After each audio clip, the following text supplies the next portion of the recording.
Okay, so today we're working on an iPhone 11 that's coming dead. It's not charging at all, but according to the TriStar tester, the Hydra chip seems to be okay. So let's open her up and see what we're up against.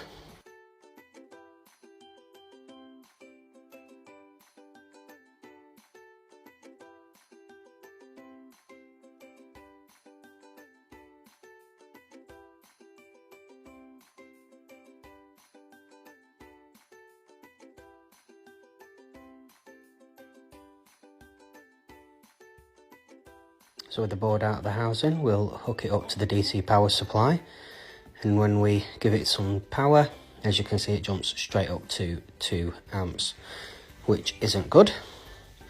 So we'll just quickly take these gaskets off and stick it under the thermal imaging camera and see if we can see any hot spots. So it seems to get hot underneath that bottom shield, which is where the backlight circuit is. So we'll just have to quickly take that shield off and see if we can find what's going on. And as you can see, one of the capacitors is dead.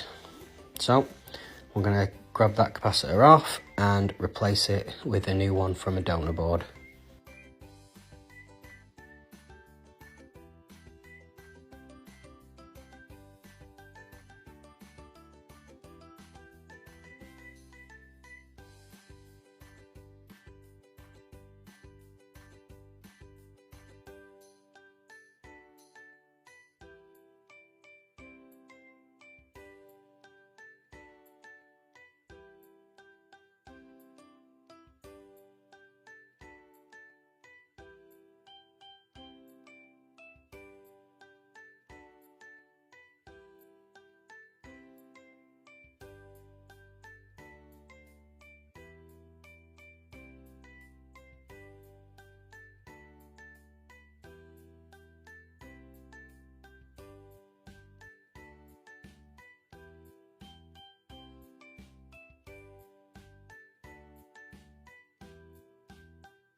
So I'll just put it back in the housing and give it a quick test.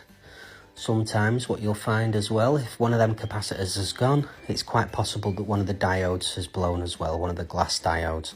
If that happens, you'll notice because you might get a dim area on the backlight panel. So you might need to replace the diode on the same circuit as that capacitor that's blown. But we'll see, it's charging fine and all backlights working fine. Job's